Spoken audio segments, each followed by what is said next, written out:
Diamond sponsors being Definitive Logic, Deloitte, Segway Technologies, a Tetra Tech company. Our Sapphire sponsors Array, Cloud Lake, and Akama Company, Macalogic, Insperity, and PE Systems. A special thank you to these companies. Without them, we would not be able to provide our STEM scholarships and educational materials for our youth.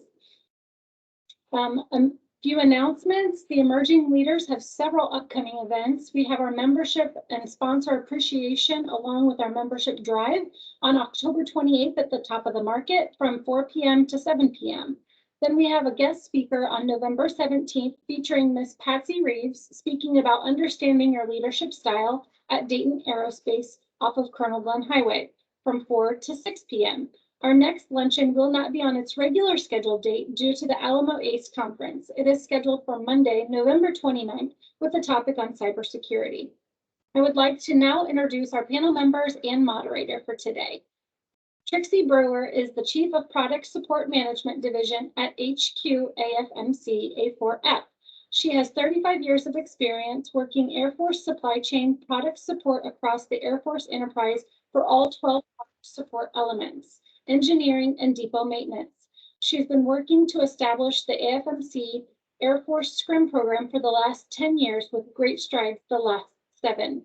Ms. Robyn Downer currently serves as the Chief of Supply Chain Management, the Deputy Assistant Secretary of Logistics and Product Support at the Pentagon in Arlington, Virginia.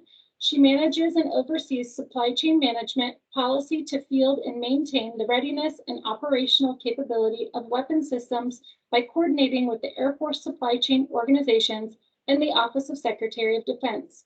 At present, she is responsible for integrating supply chain risk management across the Department of the Air Force. Previously, Ms. Downer held logistics positions in logistic readiness squadrons and aerial squadrons across the globe while on active duty and in the reserves, culminating in command. She still serves at the United States Air Force Reserve, most recently performing duty at the United States European Command in Stuttgart, Germany. Ms. Downer earned her Bachelor of Science from the United States Air Force Academy and her Master's of Business Administration from the University of Massachusetts. Tara Murphy Dougherty is the CEO of Govini. Prior to her role as CEO, Tara served as Govini's President of National Security, leading strategy and growth and overseeing Govini's work with all federal clients. Tara has led leadership positions in technology across industry, government, and nonprofit sectors, including Palantir Technologies, and serving as Chief of Staff for Global Strategic Affairs in the Office of Secretary of Defense, among other senior roles. Tara holds a BS from the Georgia Institute of Technology and an MA in Security Studies from Georgetown University. She is a term member of the Council on Foreign Relations. Doug Palmer serves as Booz Allen's Supply Chain Practice Lead, managing teams of supply chain and logistic professionals, delivering a wide range of services across the U.S. government and commercial sectors. Booz Allen's supply chain services include supplier discovery and mission analysis, threat intelligence, vulnerability and security engineering, risk assessment, mitigation and monitoring, and finally, logistics and supplier performance management. Doug joined Booz Allen in 2012 after 6 years supporting the Naval Air Systems Command, running a 3D printing startup and teaching university physics. He has supported client missions across defense, intelligence, civil, commercial, and health markets, and is driven to transition advanced research programs to operational capabilities to advance client system security and performance missions. Doug holds an MBA in strategy, an MSPS degree in aerospace engineering, all from the Georgia Institute of Technology, and has authored more than 20 publications in the field of trusted electronics, supply chain, and aerospace systems development. Lynn Moad, our moderator for today, retired from federal civil service with the Air Force in 2012. Ms. Moad established LB Moad Consulting, LLC, and serves as the company's managing partner. LB Moad Consulting provides executive-level consultation for strategic planning, information technology, portfolio management, and leadership skill development. Her company motto is strategies driving business results. For today's panel questions can be asked in the chat session. If we do not get to your question, they will be compiled and given to our panel members to be answered and shared to those who registered for today's session. If you are not speaking, we ask that you please mute your mic so that we can have a full panel review today. And with that, I will hand it over to you, Lynn. Thanks, Joni. Well, welcome everybody. Supply chain risk management. Let's set the stage with a definition, if you will. Supply chain risk management is identifying what can go wrong, from gathering the raw materials to delivering the final product to the warfighter, and developing a systematic approach to minimizing the potential disruptions. While traditional supply chain activity has focused on managing the risk to a physical commodity, modern SCRM requires a cradle-to-grave approach that accounts for risks from the time a requirement is identified through development, sustainment, and ultimate retirement of the same. So let's dive right in with our panel discussion. So our first question, we're going to go to Robyn and Trixie. So how does the Air Force define SCRM, and how is the Air Force doing SCRM today? Sure, Ms. Moad, that you kind of alluded to a lot of what our definition applies to, and our definition really comes out of Department of Defense policy for material management, as well as trusted systems and networks. It has that systematic approach or process of identifying, assessing, and mitigating actual or potential threats, vulnerabilities, and disruptions. So this, I mean, it's huge, right? It just keeps growing to and through the end-to-end supply chain to maintain mission effectiveness. So that's really like how we are defining it. We're really seeking to maintain the integrity of products, services, and technologies while ensuring the undisrupted flow of material and information across the life cycle of the system, from product development through disposal. So I think that kind of covers exactly what you defined it as well, but with our language a little bit more. We really look to address the broad spectrum of supply chain risks that have potential to jeopardize the integrity of assets, compromise intellectual property, disrupt the flow of crucial goods and services needed for continued Air Force operations, and drive material cost increases to the programs. As an Air Force, we see Scrim through 8 broad risk lenses, and I can go through those, really looking for quality. So examples would be like if there's counterfeit materials or discrepant materials within the supply chain or the supplier base. Financial risk, distressed suppliers financially, political and regulatory risk, looking at political unrest, terrorism, things that may disrupt the supply chain from a political or regulatory perspective. Environmental, such as natural disasters or even pandemics like COVID-19, we saw a lot of supply chain disruption. So that was a really good exercise for us in understanding it even more. Technology, of course, probably one of the biggest problems for us, cyber attacks, intrusions, and you see that ongoing throughout the commercial sector as well as in the department. So that's a huge one that we're seeing a lot more attention coming forward. Human capital and of course foreign influence, and especially from a department perspective, we care about who's in our supply chain, whether they're allies or adversaries. So that may be a little bit different than commercial sectors at times, but that's really what we care about. And kind of to how we're doing Scrim today, Trixie's team is our most advanced practitioners, taking the bulk of that execution for our DAF program. So I'm going to stop talking and let her explain a little bit on her side as well. Thank you, Robyn. So obviously, I'm in the Air Force Material Command. And so within the Material Command, we pretty much own most of the acquisition, all of the sustainment, and most of the technology, because we have AFRL as well. And then, of course, all of the infrastructure with IMSC. So we have a big role here in AFMC, and we work very closely with our partners at the Air Force level. Robyn is our POC at the Air Force level, pushing information up, as well as guidance down on the types of things that we're looking at. But we have been, for the last 10 years, working with an industry partner, and we actually have gone out to multiple program offices, technology areas within AFRL, commodity areas within AFSC. And when I say program, so it's across the Nuke Weapons Center and across the Lifecycle Management Center.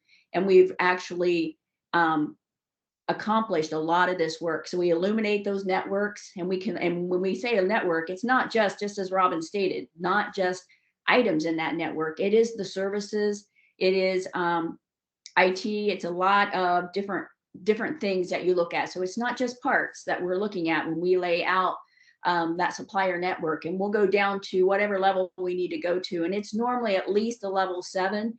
We can go down as far as level 12 to raw materials if that's what we need to do. And we have done that in many cases, because we know that in some areas, especially in the rare earth elements, that's a major issue for us. So some programs, it's very important for them to understand what are going to be their issues and concerns as they move forward in some of those particular areas. So we lay that out. We also then we use the 8 risk elements that Robyn talked about, but our process has 24. They roll up into those 8, so it's easy to do that. But we have 24 risk lenses that we run all the information through on those different suppliers, and then we rank the risk associated with those suppliers with a score and a red, yellow, green. And we go through each one of those, and especially the reds and the yellows, and we provide a lot more information, deep dive information on each one of those companies, what they provide, what those specific risks are, and why it's important, how those risks impact what we do in the Air Force. And so we do that with, we have an industry partner that works with us to do that. But on the internal side, working with the programs, the government is the one who, the industry side can come up with basic risk that they see and some mitigation strategies, such as using a different supplier, those types of things. But you really have to work inside the government, or the ones who take that information and then work specifically with the specific program areas and identify what are the mission risk associated with those suppliers and what they're providing into our weapon systems. So we try to go through, we lay out all that information, and then we work through different levels. Sometimes it's the program office that can go back to the OEM and work a lot of those strategies. Especially when we get up front, we try to do new acquisitions, a lot of modifications before we actually approve design of those modifications. And then we can actually, we have a lot of leverage back in negotiation to have the actual OEM make adjustments and changes to specific things that may be being put into our weapon systems, as well as some suppliers they're using. Some, like when we talk about the services, a big area for us that we look at in a major modification is data security. It's amazing some of the companies that are doing data security for our weapon systems that we may not really want to be doing data security for our weapon systems. So we've been doing this for about 10 years. We have a lot of information. We have a database that has all that information in it, and we have a risk registry. So we identify those risks. And of course, anything we find out for one weapon system, a lot of times, especially if you're looking at specific OEMs, they have a lot of the same suppliers. So we go out to the other weapon systems that we believe are impacted by those as well, make sure they understand those risks, and especially as we mitigate them, understanding what mitigation strategies have been taken, and hopefully that it helps them as well, or are there some additional things we need to do to work with them to get that done? So a lot of hard work going on in this particular area. Absolutely. Well, thank you both. Our next question is going to go to Doug and Trixie. What is the biggest opportunity for transformation? Yeah, thanks a lot, Doug here. You know, what comes to mind here, and really I think this is implementable at a DoD-wide level, is we are really focused on driving strategic situational awareness into the supply chains and the components of all of these systems, and really using this to expand the government's ability to use that awareness to aggregate demand and forecast future demand for components. So what we see across all of DoD, maybe to a lesser extent in the Air Force, I will say, but overall is that there are so many systems that are utilizing common parts, and these parts tend to be procured by each program on an individual basis through a prime contractor and then through a second-tier supplier. And so it gets to a sort of a more fragmented demand, and disparities can occur in pricing and volume and throughput. And so as a result, the end manufacturer of these common components they tend to have difficulties meeting sort of surge capacity, and then they tend to have demand gaps. And that can cause you to over time erode or lose your manufacturing capabilities, or be more vulnerable to suspect components when you have an urgent need for a large number of parts that you didn't know about ahead of time. So I really do believe that today's tools are making this strategic situational awareness more of a solvable problem. And I think even some groups have solved that problem for their programs and their PEO and that sort of thing.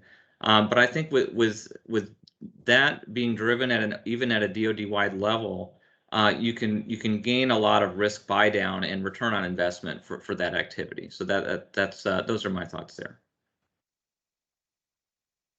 I totally agree with Doug. I think that's definitely a way to go. In the Air Force, obviously, we have a supply chain management wing. So anything that's been moved over to supply chain to be managed from an organic perspective, we already do all that. So, we don't go out to multiple vendors or things, have multiple contracts for the same types of items. So we're already working a lot of that. Those that are CLS, a little bit different. So we have to work through some of those issues, but totally agree with where Doug was going there. I also think some of the biggest opportunities for transformation is, first, as we've been trying to do, illuminate those supply chain. One, we need to understand who is in our supply chain. I think there's a lot of people who do not understand who's in the supply chain, down to multiple levels. At the OEM level, hardly any levels or any issues. I won't say none, but there's hardly any. Level 1, probably about the same thing. They mostly sit in the US. It looks like we're all in good shape, who we have contracts with. The issues start at 3, 4, 5, 6, 7, and boy, they just get worse the farther you go down that supply chain. On where those companies sit, who they're owned by, what kind of items are they providing, what kind of services are they providing. And from my perspective, we just really need to understand that risk, and then target those large areas. And I believe we're starting to do some of that, and Robyn's well aware of it as well, with some of the resilient supply chain working group stuff that we're actually starting to take care of here at the OSD level to work through some of that. But that's to where I think the biggest opportunities for transformation are. We need to really understand who's in the supply chain. We need to really understand those risks. And then from a industrial base perspective, we need to start bringing back some of that critical manufacturing back to the US. Great, thank you. Our next question will go to Doug and Robyn. What does the Air Force have right? Yeah, so I'll be brief. I think the Air Force and Air Force Research Lab in particular is driving product vulnerability assessment and product assurance to really a next level, in particular for microelectronics. So, AFRL, in support of the Trust and Assured Microelectronics program, is driving this characterization of microelectronics design vulnerabilities to a detailed understanding where the government gets direct access and insight into those designs, as opposed to it being more of a black box. So these microelectronics today, there are sub-elements that are becoming more modular than ever before. And there's a whole bunch of activity around heterogeneous integration, which uses these chiplets and basically modular sub-elements that each will have their own supply chain, their own provenance, and even their own assurance and risk levels. And so AFRL is establishing an IP vault and some related capability that will pre-validate many of those modular components and buy down risk early to actual programs that want to integrate that into their system. Yeah, Doug, those are great points, and it kind of alludes to, we've got so many supply chains, right? Microelectronics is one, and the work that Trixie alluded to for the supply chain resiliency working group that's ongoing at OSD, that is one of the focus areas on supply chain vulnerabilities. So there's a lot of activity and work going around microelectronics, as well as some of the other focus areas, which right now are castings and forgings, and select kinetic capabilities, directed energy, a couple others. And then but the hardest part about that, and I think the things that we are getting right is we're bringing together all those communities so that we can start having that discussion, because microelectronics is probably in everything.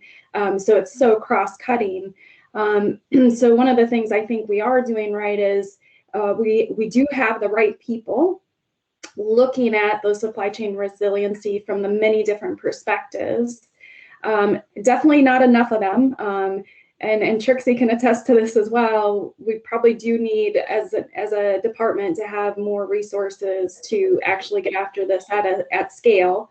And of course, you know, I hate to bring the downer in to the team, but that is my name. So I look towards the people to really bring up what we're doing.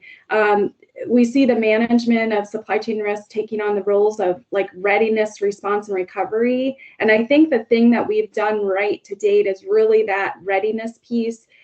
We're getting pretty good at identifying risks. We have to continue to develop out, now that we've identified the risk, how do we respond and recover from that risk, especially as a department from an Air Force perspective, but also as a Department of Defense. We don't have all the tools in the Air Force to mitigate the risks that we identify. So building that network of capability authorities that are out beyond the Air Force. Department of Commerce has a lot, Department of Treasury has a lot of authority. So we really have to start building those relationships outward and inward, right? It's going to have to be a full scale piece of things. So I think that we are doing a lot of things right. It's connecting everything in what we like to call is operationalizing that perspective. How do we get past identifying and get into like, how do we respond to it, and how do we do that as a whole of government approach? So that's kind of what I think we're doing right. Terrific, thank you. So our next question, Tara and Trixie. What is the next big thing? Great, thanks, Lynn. Great question. And thanks to Joni and the AFCEA team for hosting us. This is obviously such an important topic, so I'm really thrilled to weigh in on it, particularly with such an esteemed group of panelists. So the next big thing, I think, is that the Department of Defense is realizing that it is buying supply chains today, not just weapon systems. And, you know, Trixie did a great job of talking about the complexity of these supply chains, the depth, the need for illumination. And the reality is that you're never going to eliminate risk out of these complex global supply chains. It has to be managed. And that, of course, comes with a cost. So with anything that has a price tag associated with it and needs continuous management, there are trade-offs to be made. So what does it mean to buy supply chains in the context of those resource trade-offs? I think actually emerges as a new iron triangle for DoD, an iron triangle that spans efficiency, resilience, and dominance. And if the department and Air Force and other people working this mission buy into that concept, then it can facilitate the right kind of decisions early in the process, where you might want to accept some vulnerability in a part of your supply chain because it drives efficiency. And in other cases, you might want to apply more resources in order to ensure that you've got duplication or multiple vendors and options in the supply chain in order to bolster resilience. And then there are certainly cases, given the national security mission, where the department might choose to apply significant resources in order to ensure exclusivity, protect intellectual property, and dominate a supply chain. I see this thinking emerging, the requirements for applying data to the problem continuing and growing, the illumination getting better. And I think all of that is leading to more proactive mitigation and an adoption of this kind of thinking. See, I totally agree with Tara on that. But some other things that I think we need to, the next big thing is, to me, I don't think people realize we prepare for war in the DoD across the services. And the piece that I think people have missed is that we in the logistics community are at war every single day now through the supply chain. Our adversaries have come in up front. They're buying up our companies. They're partnering with our companies. They're in our universities. So it's good ways for them to steal IP, good ways for them to get technology, get information, understand what we're doing, and then also be able to own those particular companies that are providing critical technologies, critical parts, critical services within the DoD. So I think the next big thing for us is that we need to continue to really push the importance of this and the issues with our national security with this particular supply chain. It may not be bombs on target.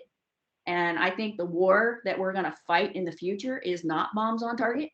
You know, it's a good deterrent, but the war we're fighting every single day. And I don't believe that everybody's on board with that fight that we're fighting every single day right now. And I think that's the next big thing that we really got to get everybody on board with, that this is not a fight we're preparing for. This is a fight we're in for our life right now. Spot on, Trixie, spot on. So Doug and Trixie, what is unique to supply chain risk management in the national security space? Yeah, so I believe, and I think many would agree, that supply chain is likely the broadest possible mission. I don't know any mission that needs to incorporate such a wide range of threats and attack vectors, including many what we would call low intensity or unconventional attack vectors that Trixie's sort of referring to there, as well as needing to understand at a detailed piece part level the full range of systems that are being used by DoD today. Those are just two incredibly broad areas, and it would be infinitely expensive to assemble a team of every expert on every technology within each of those systems, right? You'd have to hire every designer of every program system out there that ever existed, right? So I do think that in terms of the unique solution here, I do think we need to strongly focus on knowledge management and again, strategic system understanding and capturing as much information or really all information about the design and down to a piece part level about these systems and ensure those are even contractual requirements in all future acquisitions. Because I think there's a lot of great work happening now to sort of understand what we're buying and where it comes from. But we also want to position future supply chain teams to have that broad range of data that they need to make actionable and proactive risk decisions for their program and their system. Again, because we're doing this every single day, we agree it takes a lot. But again, we're looking at it. If your OEM is Boeing, it doesn't matter what weapon system you're looking at. More than likely, it's the same suppliers down to a level. So you start to look at it. You start to look at it by weapon system and technology and commodity area, and then you start to aggregate it at that OEM level, and then you start going across the OEMs where you can really look at it from that enterprise level, because most of those OEMs are using a lot of the same suppliers once you get down to levels 4, 5, 6 and below. And it's a culture change too, not just for internal on the organic side within the DoD, it's on the contractor side too. I mean, the contractors are very much based on profit. So they're going to go with the lowest cost items and the lowest cost capabilities they can find out there to put into the weapon system. And I think that's an issue we need to really start tackling from a national security perspective. Is they need to be held accountable that they're a U.S. company, they're here in the U.S., they're providing services to the DoD, and that we need to make sure that they understand when they're going out and getting critical things, critical items, critical services, and putting them into major weapon systems for the DoD, the national security threat associated with that. So I'm not sure that they totally get that yet, and I don't think we have started to hold them accountable, but I think that's one of the big things that needs to happen there. I also think that we need to make sure that we're understanding from a mission readiness perspective, what are those critical areas? As Robyn stated earlier, on the Resilient Supply Chain Working Group, we've picked 5 critical areas to start our looking at. You can't do it all, so you have to prioritize and what's most critical to the U.S., that national security, and what do we need to go after first to make sure we understand what the issues and concerns are and those risks associated to our mission readiness. And then to me, from the DIB perspective, we need to target those types of technologies and areas that we need to make sure that we're bringing that capability and that manufacturing back into the U.S. And it's the manufacturing piece of it too, but I think I've mentioned this before. When I talk about services, we talk about data security a lot of times, but we put a lot of work out there for maintenance services. And so when we do that, we're providing them all of our technical data. They get all the parts information, they get everything. And we don't know. We don't know anything about those companies, about who actually owns them, who's working for them, who's in their supply chain. And we need to really start to not just look at our OEMs and target them. We need to really start looking at those services, because we provide a lot of information out to these companies that provide services. And I'm going to say we really don't pay a lot of attention to those. And are they putting, when we talk about parts and those types of things that are coming in that are issues for us, we don't know where these service companies, are they actually buying the correct parts and putting them in? Or are they buying cheaper knockoff parts and putting them in our weapon systems? So that's part of, I think, some of the issues that we need to be looking at and really start to really fully pull together what that national security concern is.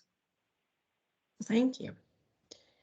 Tara and Robyn, how should we think about SCRM based on best practices in the private sector?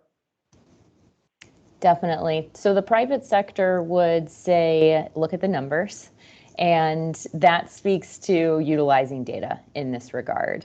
The other element that's really important, once you have your hands on the data, you have to monitor over time. So what we see often in the application of Scrim practices is a very strong focus on risk associated with a vendor and snapshot in time reports of that risk, the risk assessment, and even, of course, then moving into alternative strategies.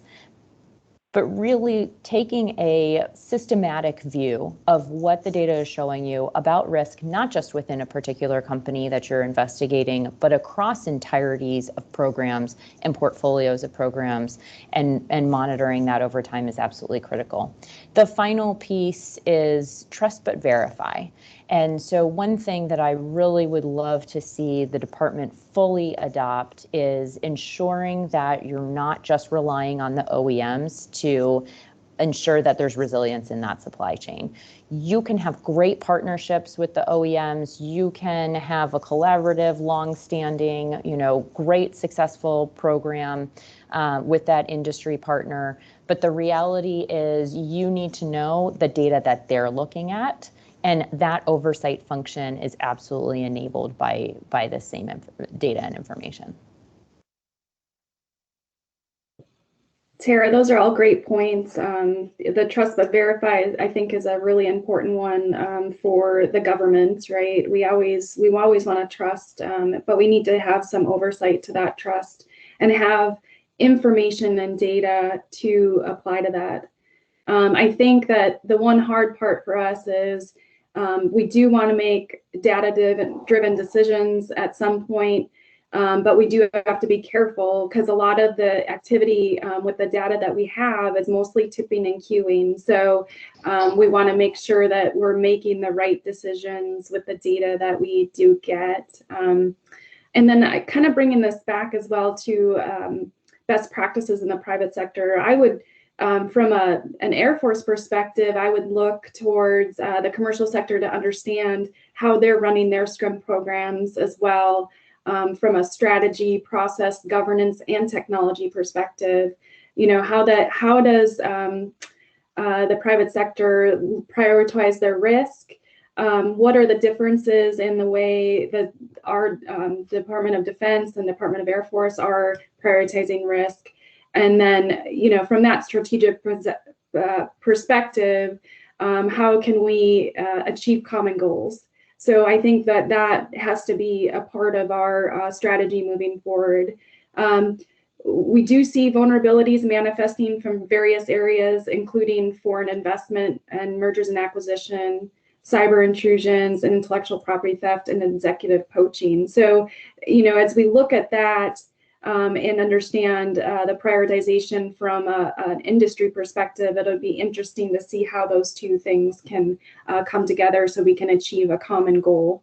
From a process perspective, I would love to gain more knowledge and understanding of common, or maybe we need to develop them, common Scrim industry standards. How do we look at this from an industry perspective and a government perspective, and how can we mesh those two things so that we're working towards a common goal? From a governance perspective, of course, we're organizationally vertical. Like, we like to, everything has to be vertical, but Scrim is in no way vertical. And that is one of the hardest things that we've had to get after in the Air Force. How do we, in a vertical organization, how do we play a horizontal sport, right? How do we pass the ball across the field to bring it up instead of going just, this way all the time, like the same way, same direction. So I think we could learn from industry in that perspective of how to organize more effectively to achieve a successful Scrim. And then from technology, I think Tara hit it on the head on a technology perspective. Additionally, how do we combine external commercial data maybe, and internal, like our government data, to get after supply chain risk management? So those are the 4 areas where I would focus in on for best practices. Super. So Robyn, Trixie, and Tara, do we have an enterprise SCRM strategy? So yes, we do. We actually, at the end of 2019, the Department of the Air Force stood up a supply chain risk management working group. And within that, we developed a plan of action and milestones to get after unifying Scrim across those functional communities that I talked about, instead of that vertical, but let's go horizontal a little bit. Also trying to include and understand from the other agencies. So we work with Navy, we work with Army, Department of Commerce, GSA, OSD, DLA. So we are having those conversations across, and then expanding Scrim assessments, the activity that Trixie talks about a lot, those Scrim assessment pieces, developing training and education. It isn't a normal, right? Scrim is not a normal thing that our government employees do on a day-to-day basis. So we do need to expand that culture of awareness.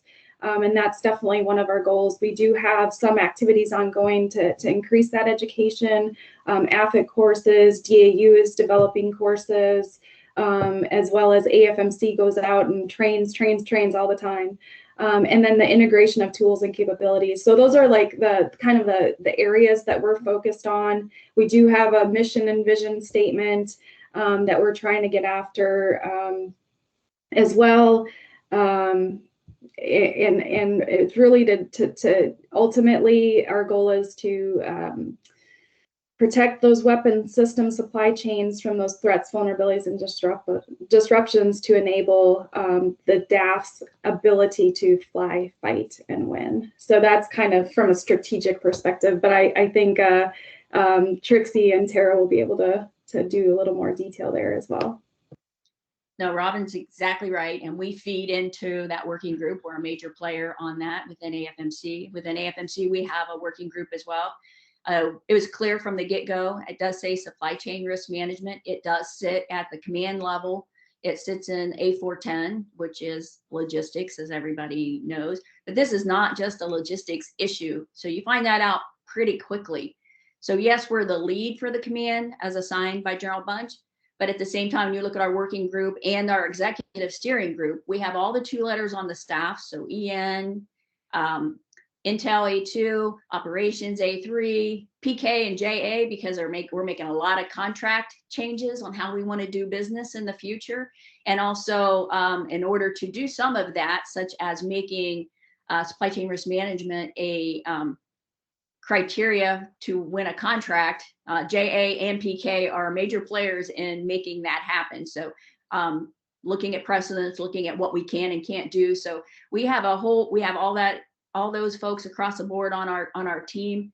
We also have all of our centers, and so each of them bring different perspectives and capabilities to the table as well, whether you're looking at only the organic supply chain piece or the organic depot maintenance piece and the sustainment command, or you're looking at the nuke weapons center and the life cycle management center that's actually bringing in all of the new weapon systems modifications, all of those types of things. And then, of course, we got our IMSC, which is also bringing in all the new infrastructure and working towards that. And it took us a while to get them on board. It helped when Miss Estep went over and had to be the CA there, because she gets it. But especially with all the new smart technology, smart buildings, smart concrete, all the other types of things that's going on, and when you start to look at, if you looked at the China 2025, the Road and Belt initiative that China has, and all those types of things, they're really focusing a lot on our infrastructure. So whether that's our electric grid, all those types of things, they can make a huge impact if they are the ones who are providing that capability to us and or being able to manipulate that capability. So we have a strategy, we have a POAM, we have a plan, we have those prioritized. We do program management reviews on each one of those at the working group level and to our executive steering group every month, or to the executive steering group every quarter.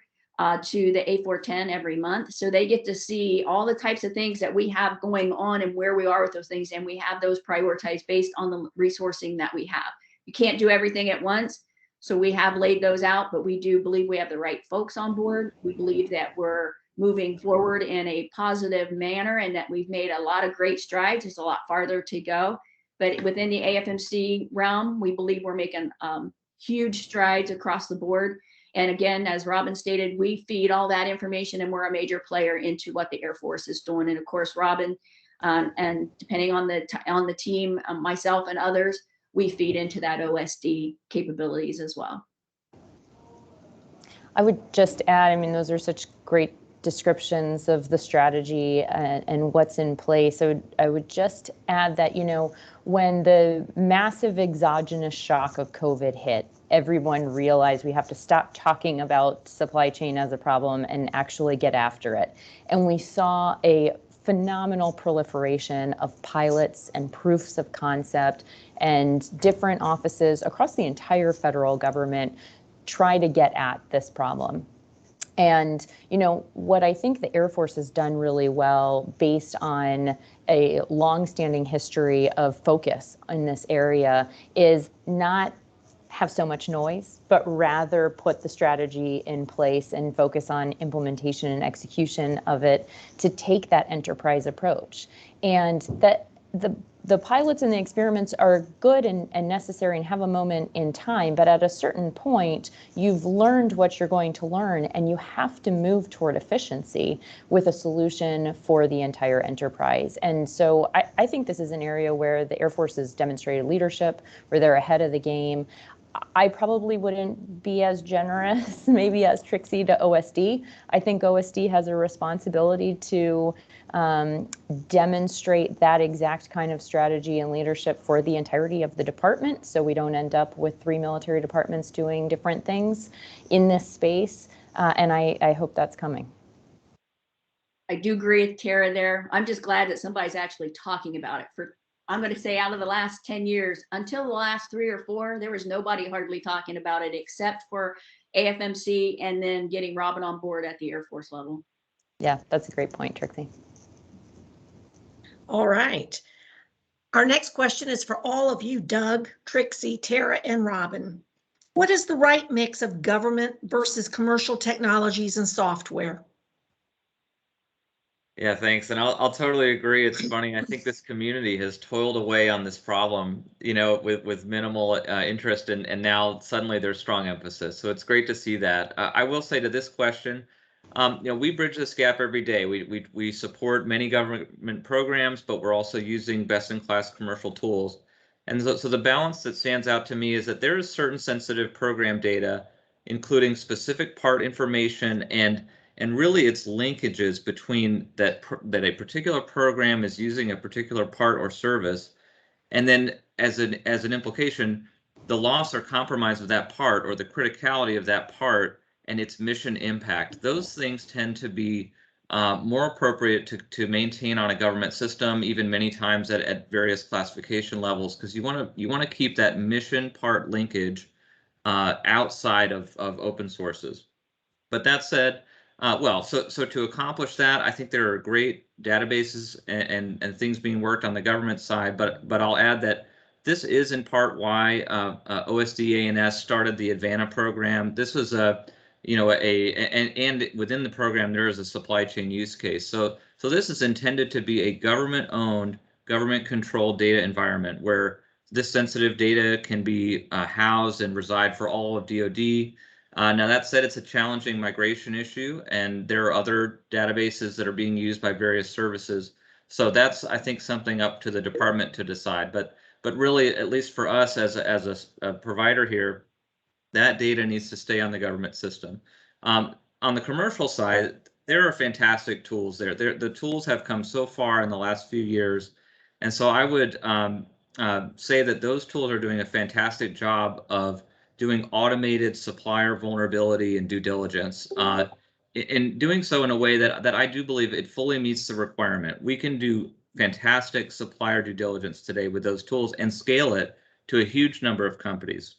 So on the commercial side, I just think we should harness those best-in-class tools today, really avoid creating another tool set or another extra tool. It's hard to get adoption. So I think we should use those tools, avoid any new tools unless we really have to, but also try to avoid thinking of it as a migration to tool X. I don't think of it that way. We try to convey this as a toolbox.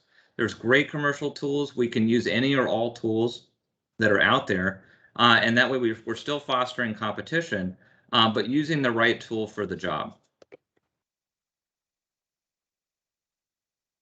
I agree. And again, we have an industry partner that we've been working with for 10 years, and they're outstanding. They've got great tool set.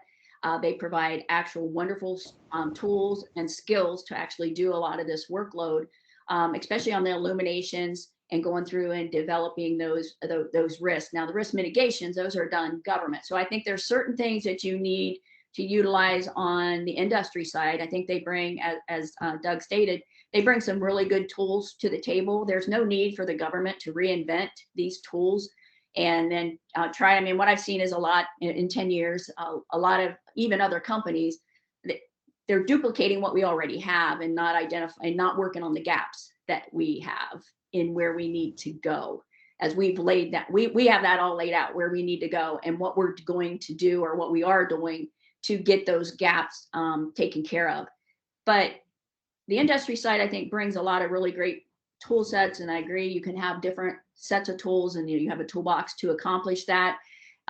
Understanding, and they can bring in specific risk from that supplier perspective. I mean, they're pretty smart. They know what's out there.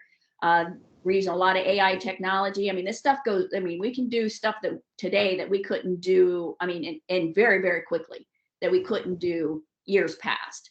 So when we illuminate a huge network of tens of thousands of suppliers, I mean, we can do that in a couple of days, which is great. And then you start to really focus in on those risk areas. And we can get the perspective from the industry side of the house who's sitting out there. But the big part is when we come in, then we bring that information in, and we as a government then sit with our programs or our technology areas, and we, the government, then need to really take that and understand that risk to our mission. That's a fully government issue. And then also understanding how to tie that all into the data systems that we have organically. So we can tie a lot more information together internally, and we do that today, taking the information we get from our contractor partner, and then also then tying that data in and understanding and looking at the organic data that we have and doing those assessments, and then really starting to get down to that mission readiness impacts. The contractors really should not and probably don't know the true mission impacts to the United States Air Force or the DoD. They may have some idea. I mean, these guys are pretty smart. They've been around a long time, but we should really be able to nail that down to a lot more detail when you start to marry that information together. And to me, that's fully government on that piece of it. And I think we can use the contractor side of the house for the tool sets and to help with that illumination and doing some of that type of work. We don't have those types of skill sets in the government today. So why not utilize the goodness out there within the industry sector or within the private sector? And then we take what that information is, marry it with the information that we have organically. We have a lot of information, a lot of supply information, a lot of other data contracts data, tons of stuff, our procedurals, our DIDs, all kinds of things that we can then tie into that. And then really based on the mission of that weapon system and the types of things that they have to do, which a lot of times most people don't understand. I mean, a lot of this work we do, we're in SCIFs when we're going over this information. And then when we're trying to do those, really the mission risk, we're sitting in SCIFs and it's all government personnel laying that out. So I think there's room for both.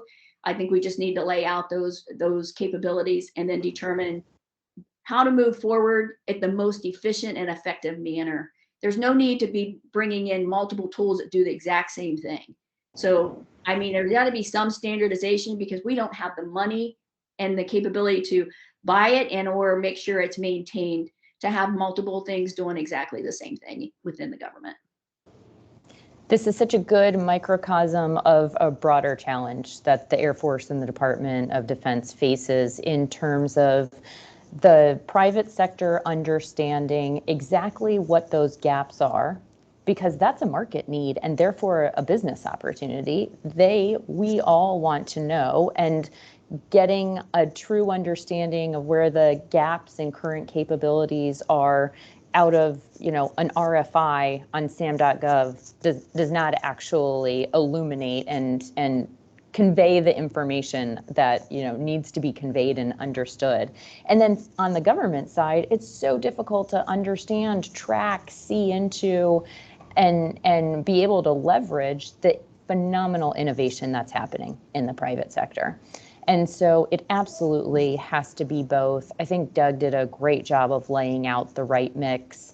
And I talked before about trust but verify. When it's government-owned data, when you own the technical data package, when you've got that visibility, that has to be the government's role. They have to be empowered. The Air Force has to, know that they can track the data from start to finish, and then never ever build software that already exists.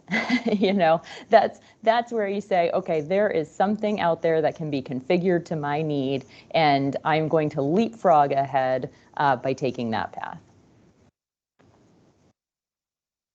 Wow, where do I go from here?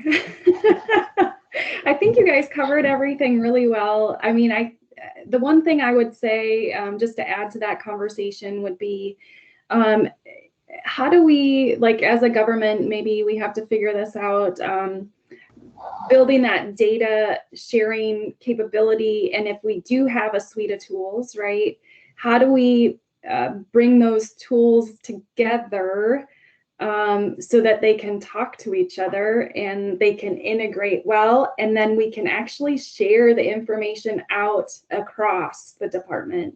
Because one of the things that I think has been a challenge is, okay, this weapon system or this technology area illumination, now are we able to share that illumination across to another agency, a service, and how do we do that, and how do we do that quickly, instead of okay, now we have to go back and ask for permission, and then it goes through this process, and then you get this hard copy that you can't really, you have to go through an analysis again because you have to deep dive into that. So how do we develop that out so it's continuous? It's not just this one time and done thing, because the supply chain changes every day. So how do we continue to get that? How do we share that data across and information across quickly?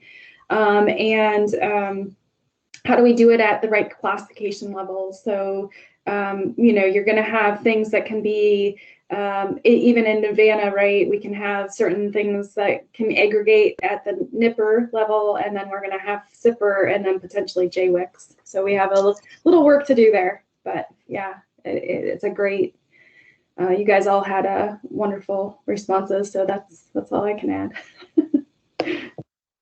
Wow. You guys have covered a lot of territory here. You really have. So I think in the last few minutes that we have maybe a little bit of time for a couple of the Q&As. The first one, Trixie, I think is coming your way. It's, can you share who AFMC has partnered with for the database and risk registry?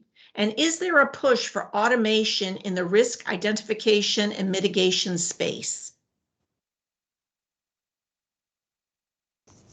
Yes, I can. We've been partnered with Deloitte for the last 10 years. We use a lot of their tool sets, our database and our risk registry. The database is a Deloitte database that we utilize. It has multi-layer security. I mean, they probably have the best security I've ever seen. I can't go into that. It's kind of proprietary how they go about accomplishing that. But believe me, we've had to go through it many times with specific program offices. So it's pretty darn good. And then the risk registry we've done internal to the Air Force. So we work across, and Lynn, you know this, our A4N, our IT folks within the command who are looking at all our logistics systems. We're making sure that it's tied in with capabilities that we're already developing and doing rather than developing new types of things. So we're trying to make sure that we have it all tied together as we're moving forward with some of these new capabilities. So already automated for the most part, and utilizing an industry tool for the database, for that database that we have full access to. And then our risk registry is internal. Okay. This may be the last Q&A question given our time horizon, but again, Trixie and Robyn, do you consider the new cybersecurity maturity requirement, CMMC, for federal contractors to be a significant supply chain risk? If so, what mitigation steps have you considered? That's an interesting question. I'm trying to make sure that I'm interpreting it properly. Are you saying that by DoD driving CMMC that it's creating supply chain risks because that it's a hard activity to meet? Or is that I think that's what they're. I did read this question. I'll just chime in. It feels a little bit like DMEA Trusted Foundry, where there's this accreditation process that carries with it a certain amount of burden, and so you'll split your suppliers. You'll have some suppliers you're more trusting now, but then you'll lose some, and so maybe that's the risk. There is, will we lose critical suppliers? I don't know if you have any thoughts on that. I took it a little bit differently. I took it more as they have to do. It's a commercial standard. So how's that fit with DoD? And we all know, especially in the software area, we bring in a lot of commercial stuff. We don't know where it's been developed or who developed it. So as they just have to have that commercial certification, how's that going to impact us? I mean, we see it all the time, and I won't mention programs, but as we're trying to press and move forward quickly, and don't get me wrong, I think we need to, but anytime we move quickly, we eliminate looking at risk and making sure that we're doing things correctly. And so, especially in the software area, we move quickly, and we bring bits and pieces of that, commercial software in. We have no idea where it's been developed, who developed it, what may be attached to it in any way, shape, or form. So I think when I looked at that, I'm looking at its commercial certification and how's that going? How can that negatively impact our supply chain? Yep. Well, thank you all. This has been a really interesting session, and I am so pleased to have listened to all the inputs that you guys have offered. And what I hope the audience takes away is how critical supply chain risk management is. Be aware of the importance of supply chain risk management for our national security and our country's economic well-being. Be cognizant about cybersecurity attacks and their impacts. Do your part professionally and personally to safeguard sensitive materials. And be aware of contractual language to include new CEDRLs and DIDs that are going to require industry to identify and manage subcontractors to levels 5, 6, and 7. So thank you again, panelists. It's been a wonderful afternoon. Joni, I'm going to pass this back to you. Thank you, Lynn. Thank you again to all of our panel members and our moderator for being a part of our 2021 Luncheon series. We're honored to have had you speak and share your insights with all of us. If your questions were not answered, we hope to have those compiled and emailed shortly after our event to those who have registered for today's event. But as a reminder, previous luncheons and our other events are recorded and on our YouTube channel. If you go out to our website under events and scroll to the bottom, you will find the link to our channel. Thank you again for attending today's luncheon and have a wonderful afternoon, everyone. Thank you. Thank you. Thank you. Take care.